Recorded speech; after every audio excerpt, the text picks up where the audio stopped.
नमस्कार दोस्तों, आप सभी का स्वागत है कॉन्सेप्ट एकेडमी के यूट्यूब चैनल पर। और हम डिस्कस कर रहे थे आपका भारत का इतिहास वैकल्पिक प्रश्नोत्तरी श्रृंखला। और ये होगा आपका भाग 9, जिसमें हम डिस्कस करेंगे आज चौहान वंश को। तो क्वेश्चन से देख लेते हैं इस वंश के बारे में। तो लिखा हुआ है निम्न में से कौन चौहान, वैसे चौहान ऐसा लिखा जाता है, या चौहान के समकालीन थे जिन्होंने मध्यकालीन भारत में दिल्ली और अजमेर के आसपास के क्षेत्र में शासन किया था। तो बिल्कुल सही, गुजरात के चालुक्य थे, पश्चिम उत्तर प्रदेश के कहते गढ़वाल थे, जो आज का उत्तराखंड है आपका, और एक था आपका जो मोहम्मद गौरी था, गुरीद वंश का शासक था। ये तीनों ही समकालीन माने जाते हैं किसके, चौहान वंश के, खासकर पृथ्वीराज चौहान के समय। तो आंसर हो जाएगा आपका फर्स्ट, सेकंड एंड थर्ड। अच्छा, अगर बात की जाए तो मेनली ये दिल्ली और अजमेर के आसपास के क्षेत्र पर इनका शासन था। और पृथ्वीराज तृतीय के बारे में हम ज़्यादा पढ़ते हैं, और इसका एक कारण था क्योंकि 1191 में सुल्तान मोहम्मद गौरी को हरा देते हैं, जबकि 1192 में खुद युद्ध क्षेत्र में मारे जाते हैं मोहम्मद गौरी के द्वारा। और उसके बाद भारत में दिल्ली सल्तनत की स्थापना होती है। तो पहली बार इस्लाम जो होता है भारत में क्या करता है, शासन करता है। इसलिए इंपॉर्टेंट है कौन सा, तराइन का युद्ध। ठीक है ना। अगर देखा जाए तो चौहान वंश जो है लगभग 600 ईस्वी से लगभग 1200 ईस्वी, आप मोटा माटी याद कर लेना। वैसे आपको पता होना चाहिए तराइन का दूसरा युद्ध 1192, तो उस समय तक ये शासनकाल चलता है। और ये अपने पीक पे रहता है पृथ्वीराज चौहान, जिसे पृथ्वीराज तृतीय के नाम से भी जाना जाता है। तो दिल्ली, अजमेर, महोबा ये क्षेत्र इनके पास रहते हैं। हालांकि अजमेर से दिल्ली जो बोल सकते हैं, जो शासक रहता है, जो दिल्ली को जीतता है, वो रहता है आपका विग्रहराज चतुर्थ, बीसल देव के नाम से जाना जाता था। और उस समय यहाँ पर शासन करते थे तोमर राजवंश के शासक थे। तो उन्हें हराता है कौन, बीसल देव। और यहाँ पर फिर चौहान वंश की स्थापना होती है। जैसे मैं बता दूं, जैसे क्वेश्चन में पूछा गया है कि समकालीन कौन कौन थे भाई आपके, तो समकालीन की अगर बात की जाए तो समकालीन थे जैसे गुरीद डायनेस्टी, मोहम्मद गौरी।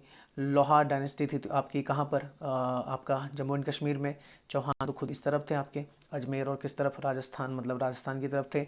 इसके अलावा आपके देखने को मिलते हैं भाटीस थे, आपके गुजरात चालुक्य थे, आपके कौन थे, परमार थे, यादव थे, होयसल थे, चालुक्य थे, सॉरी चौल थे, काकतीय वंश था, पूर्वी गंग डायनेस्टी थी, कलचूरी थे, चंदेल थे, सैन थे, गहड़वाल, गहड़वाल अलग है और गढ़वाल अलग है, कुमाऊँ था, और खस किंगडम था। तो ये कहते हैं समकालीन माने जाते हैं किसके, चौहान वंश के। अच्छा, बात करें चौहानों की, अगर बात करें तो सबसे प्रसिद्ध राजपूत वंशों में से एक था। संस्थापक कौन थे, वासुदेव चौहान को माना जाता है। और आर्य जाति से संबंधित थे, गौत्र राजपूताना था, सांबर झील, पुष्कर, आमेर, जयपुर आदि क्षेत्रों में इनका क्या था, निवास था। आज के टाइम पे देखा जाए तो पूरे उत्तर भारत में इस जाति के लोग पाए जाते हैं। खासकर मेनपुरी का क्षेत्र हो गया, अलवर का क्षेत्र हो गया राजस्थान में, वहाँ पर इनकी अच्छी खासी संख्या देखने को मिलती है। अच्छा, प्रसिद्ध शासकों की अगर बात करें तो सबसे पहले नाम आता है कि शाकंभरी के चौहान, इनकी एक शाखा थी शाकंभरी के चौहान, जो प्रमुख थी वो सांबर और अजमेर क्षेत्र के आसपास थी। और कहा जाता है लगभग 7वीं शताब्दी के आसपास वासुदेव चौहान नामक शासक के द्वारा इसकी क्या होती है, स्थापना होती है। इसके बाद पूर्णतल, जयराज, विग्रहराज प्रथम, चंद्रराज, गोपराज जैसे अनेक शासक यहाँ पे शासन करते हैं। पर ये इंपॉर्टेंट नहीं है, आपने लिखने भी नहीं है, ना ही ज़्यादा परीक्षा उपयोगी है। उसके अलावा एक अजय देव आते हैं जो अजमेर नगर की स्थापना करते हैं, अजमेर आपने सुना होगा। इसके अलावा सुंदर महल व मंदिरों का निर्माण इनके द्वारा कराया जाता है। अब देखो, जो लिखना है वो ये है कि प्रमुख शासक कौन थे। जैसे वासुदेव चौहान संस्थापक था, 551 के आसपास के करते हैं, स्थापना करते हैं। विग्रहराज द्वितीय 956 के आसपास, लगभग 400 साल का गैप है। अजय देव चौहान आते हैं, अजमेर शहर की स्थापना करते हैं। अर्णोराज आते हैं 1133 से 1153। विग्रहराज बहुत ही इंपॉर्टेंट शासक हैं, बिसल देव के नाम से जाने जाते थे। और अंतिम जो महान शासक रहते हैं पृथ्वीराज तृतीय, या जिन्हें क्या कहा जाता है, पृथ्वीराज चौहान, या जिन्होंने राय पिथौरा भी कहा जाता है, जिन्हें राय पिथौरा की उपाधि धारण की थी इन्होंने। और जाने जाते हैं किसके, तराइन के युद्धों के लिए अब जाने जाते हैं। हालांकि कई सारे युद्ध उन्होंने जीते थे उससे पहले। तो पहले शासक आते हैं वासुदेव चौहान। तो मूल था जांगल देश, सांबर के आसपास का क्षेत्र है। राजधानी जो प्रारंभिक रहती वो रहती अहिछत्रपुर, नागौर। नागौर डिस्ट्रिक्ट आप जानते हैं किसके लिए जाना जाता है, आपका पंचायती राज व्यवस्था के लिए जाना जाता है, पंचायती राज के लिए। कि सबसे पहले भारत में पंचायती राज व्यवस्था कहाँ लागू हुई थी, राजस्थान के नागौर डिस्ट्रिक्ट में 2 अक्टूबर 1959 में। ठीक है ना। बलवंत राय मेहता जो समिति, उसके रिकमेंडेशन पे 3 टायर सिस्टम यहाँ पे लागू होता है। तो बिजोलिया शिलालेख जिसका संबंध सीधे तौर पे वासुदेव चौहान से, उसमें कहा गया है कि वासुदेव चौहान जो थे वो आदि पुरुष या संस्थापक थे किसके, शाकंभरी के चौहान शाखा के। इसके अलावा उन्होंने सांबर झील की स्थापना करवाई थी। सांबर झील ये राजस्थान में, ये जानी जाती है नमक उत्पादन के लिए। सिर्फ इतना ही लिखना आप। दूसरा आता है विग्रहराज द्वितीय, तो ये सिंह राज के पुत्र रहते हैं। और आपने याद रखना है कि अनिल पाटन के चालुक्य शासक मूलराज प्रथम को हराते हैं। उसके बाद भड़ोच में, भड़ोच आपका कहाँ है, गुजरात में, वहाँ पर कुलदेवी आशापुरा माता का मंदिर बनवाते हैं, सिर्फ ये लिख लेना। इसके अलावा इनका जिक्र मिलता है हर्षनाथ के अभिलेख में। उसके अलावा आते हैं अजयराज। अजयराज की अगर बात की जाए तो इन्होंने अजमेर नामक शहर बसाया था, आप याद रखना। मूलराज प्रथम को हराते हैं, अपने नाम से चांदी के सिक्के चलाते हैं, यह आपने याद रखना है। और जो उनकी रानी थी सोमलेखा, उसका भी बोल सकते हैं, उनका चित्र भी देखने को मिलता है, उनका नाम भी देखने को मिलता है उन सिक्कों पर। उसके बाद आता है अर्णोराज। अर्णोराज की अगर बात करें तो इनके शासन की बोल सकते हैं मुख्य चर्चा देखने को मिलती है। तुर्क आक्रमणकारियों को ये हराते हैं और उसके बाद अजमेर में आना सागर झील की स्थापना करवाते हैं। उसके अलावा देखा जाए तो खुद चालुक्य शासक रहते कुमारपाल, उनसे आबू के निकट, माउंट आबू, उसके निकट युद्ध में क्या हो जाते हैं, हार जाते हैं। माउंट आबू की अगर बात करें तो माउंट आबू पर्वत पर है आपका। माउंट आबू वैसे अरावली रेंज में देखने को मिलता है, अरावली में। और इसका एक शिखर है गुरु शिखर, ये सबसे ऊंचा शिखर है किसका, अरावली का। माउंट आबू पर्वत जाना जाता है किसके लिए, यहाँ पर है दिलवाड़ा का फेमस जैन मंदिर, दिलवाड़ा जैन टेम्पल है यहाँ पे, दिलवाड़ा का फेमस जैन मंदिर। कई बार पेपरों में पूछा जाता है, सोलंकी शासकों के द्वारा बनाया गया था, तो ये आप याद कर सकते हैं। इसके अलावा अच्छा, इसका जिक्र किस में मिलता है, आबू के निकट जो युद्ध हुआ था वो जिक्र मिलता है प्रबंध कोश में। प्रबंध कोश नामक एक ग्रंथ है, उसमें इसका जिक्र मिलता है। अनुराज स्वयं कहते सैफ थे, परंतु इन्हें धर्म सहिष्णु माना जाता है। किस कारण से, क्योंकि पुष्कर में कराते हैं, वराह मंदिर की स्थापना कराते हैं। अब इससे कैसे पता लगता है ये सहिष्णु है, क्योंकि वराह जो है वो भगवान विष्णु का तीसरा अवतार है। इससे ये पता लगता है कि सैफ होने के बावजूद भी वैष्णव धर्म से संबंधित इन्होंने मंदिर बनवाए, ये इनके सहिष्णुता का प्रतीक था। अच्छा, अगर देखा जाए भगवान विष्णु के 10 अवतारों में तो पहला आता है मत्स्य अवतार, दूसरा आता है कुर्म अवतार। कुर्म अवतार उन्होंने कहाँ लिया था, कुमाऊं रीजन में दिया था। और जब आपका क्या हो रहा था, सागर मंथन हो रहा था, उस समय कछुए का अवतार लेते हैं। तीसरा था वराह अवतार, वराह सुअर को बोला जाता है। फिर चौथा अवतार लेते हैं नरसिंह अवतार। तो वराह अवतार लिया था हिरण्यकश्यप के भाई हिरण्याक्ष को मारने के लिए, और नरसिंह अवतार लेते हैं हिरण्यकश्यप को मारने के लिए। उसके बाद वामन अवतार लेते हैं राजा बलि के लिए, और राजा बलि को मारते नहीं, बस उनसे 3 पग भूमि जमीन दान में मांगते हैं। एक में तो स्वर्गलोक नाप देते हैं, दूसरे में क्या कर देते हैं, भूमि लोक, ये पृथ्वी लोक बोल सकते हैं, और नरक लोक नाप लेते हैं, तीसरा उनके सर पे रख लेते हैं।